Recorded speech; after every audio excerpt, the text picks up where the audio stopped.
3 जून 1971 की अव्यक्त मुरली है। मुरली की हेडिंग है निरंतर योगयुक्त बनने के लिए कमल पुष्प का आसन। निरंतर योगयुक्त बनने के लिए कमल पुष्प का आसन। आज का दिन कौन सा है? भट्टी का दिन है। भट्टी के दिन को कौन सा दिवस कहते हैं? भट्टी के आरंभ का दिन अर्थात जीवन के फैसले का दिन है। भट्टी में किस लिए आती हो?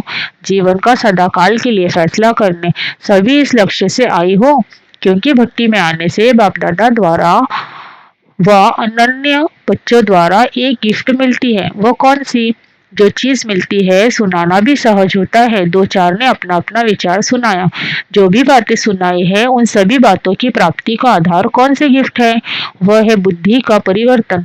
रजोगुणी व व्यक्त भाव की बुद्धि से बदल सतोगुणी अव्यक्त भाव की दिव्य बुद्धि।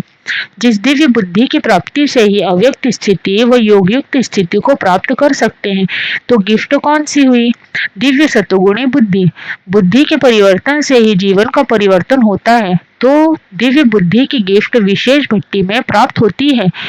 अब उस गिफ्ट को यूज करना व सदाकाल के लिए कायम रखना ये अपने हाथ में है, लेकिन गिफ्ट सभी को प्राप्त होती है। जो भी भट्टी में आए हैं दिव्य सतोगुणी बुद्धि की गिफ्ट द्वारा अपने को बहुत सहज और बहुत जल्दी परिवर्तन में ला सकते हैं। तो आज का दिन जीवन परिवर्तन का दिन है। तो आज के दिन जो गिफ्ट प्राप्त होती है उसको धारण करते रहना। ज्ञान तो सुनती ही रहती हो, लेकिन भट्टी में क्या करने आती हो? ज्ञान स्वरूप बनने के लिए आती हो। योग की नॉलेज व योग का अभ्यास भी करती आई हो, लेकिन भट्टी में आती हो योग सदा योग युक्त होकर रहने का पाठ पक्का करने के लिए। निरंतर योग युक्त बनने के लिए कौन सी सहज युक्ति भट्टी द्वारा प्राप्त करनी है? हठ योग। जो हठ या तपस्या करते हैं तो तपस्या के समय आसन पर बैठते हैं। भिन्न भिन्न आसन होते हैं। तो आप लोगों के लिए सदा योग युक्त बनने के लिए कौन सा आसन है? निरंतर योग युक्त अवस्था सहज रहे इसके लिए बाप दादा सहज आसन बता रहे हैं। वह है कमल पुष्प का आसन। कमल आसन कहती हो ना, देवताओं के जो चित्र बनाते हैं तो उसमें किस पर खड़ा हुआ व बैठा हुआ दिखाते हैं? कमल के ऊपर। तो निरंतर कर्म करते हुए भी सहज योग युक्त बनने के लिए सदैव कमल आसन अर्थात अपनी स्थिति कमल पुष्प के समान रखेंगे तो निरंतर योग युक्त बन जाएंगे। लेकिन कमल का पुष्प बन इस आसन पर इस स्थिति में रहने के लिए क्या करना पड़े? अपने को लाइट बनाना पड़े, हल्का भी और प्रकाश स्वरूप भी। कमल का पुष्प कितना ज्ञान युक्त है। कमल पुष्प को देख ज्ञान की कमल का पुष्प कितना ज्ञान युक्त है। कमल पुष्प को देख ज्ञान की स्मृति आती है ना, तो कमल आसन पर विराजमान रहने से सदा योग युक्त बन सकती हो।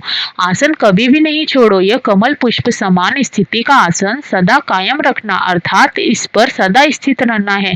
तब भविष्य में भी राज्य सिंहासन इतना ही समय कायम रहेगा। अगर इस आसन पर नहीं बैठ सकती हो अर्थात इस स्थिति में स्थित नहीं हो सकती तो सिंहासन को भी प्राप्त नहीं कर सकेंगी। तो राज सिंहासन प्राप्त करने के लिए पहले कमल आसन पर स्थित रहने का अभ्यास करना पड़े। भट्टी में आए हो अपने को सभी इस प्रकार के बंधन से मुक्त कर हल्का बनाने के लिए वह सदा कमल पुष्प की स्थिति में स्थित होने के आसन पर विराजमान रहने का अभ्यास सीखने के लिए।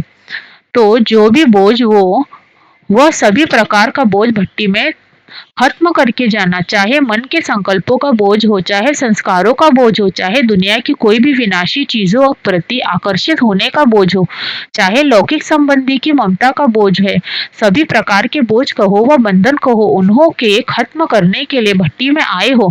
अभी अपने जीवन की उन्नति का गोल्डन चांस ही भट्टी है। इस चांस में जो निरंतर चांस लेते हैं उतना ही सदाकाल के लिए अपने जीवन को आगे बढ़ा सकेंगे।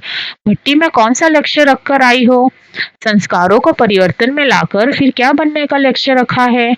यह ग्रुप विशेष किस बात में सभी ग्रुप से अच्छा है यह मालूम है? इस ग्रुप की एक बहुत अच्छी विशेषता है। गोल्ड में जब खाद डाली जाती है तो उसके बाद गोल्ड को मोल्ड नहीं कर सकते हैं। ओरिजिनल गोल्ड होता है तो उसको मोल्ड कर सकते हैं। तो ऐसे समझे कि यह सच्चा सोना है, इसमें कोई खाद नहीं है। आप लोग अपनी विशेषता को जानती हो। इस ग्रुप को देखकर ऐसे लगता है जैसे जब वृक्ष नया लगाया जाता है तो पहले बहुत कोमल सुंदर छोटे छोटे पत्ते निकलते हैं जो बहुत प्रिय लगते हैं। तो यह ग्रुप भी नए पत्ते हैं लेकिन कोमल है। कोमल और सख्त चीजें होती है ना। कोमल अर्थात संस्कारों की हड्डियां इतनी सख्त नहीं है जो चेंज नहीं हो सके। छोटे बच्चे की हड्डियां पहले कोमल होती है, फिर जैसे जैसे बड़े होते हैं तो सख्त होती जाती है। यह ग्रुप भी कोमल संस्कारों वाला है।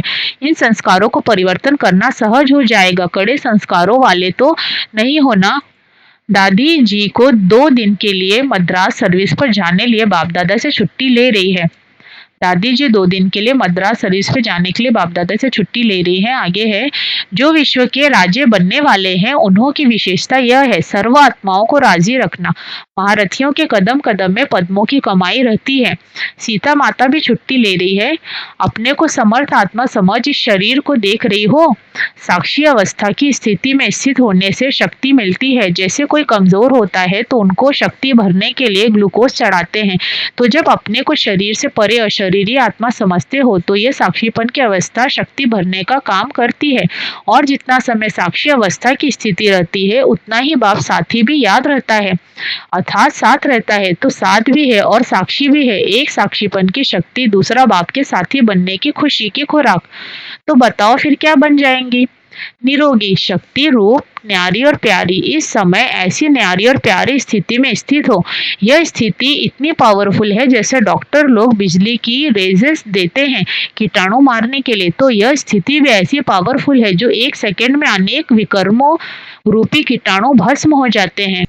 विकर्म भस्म हो गए तो फिर अपने को हल्का और शक्तिशाली अनुभव करेंगे। सदैव प्रवृत्ति को भी सर्विस भूमि समझना चाहिए। अपने को बाप दादा के अति प्रिय समझती हो क्यों? ऐसी क्या विशेषता है जो अति प्रिय हो? एक बाप दूसरा न कोई। ऐसे एक की ही लगन में रहने वाले बाप को अति प्रिय है। समझा? अच्छा, ओम शांति।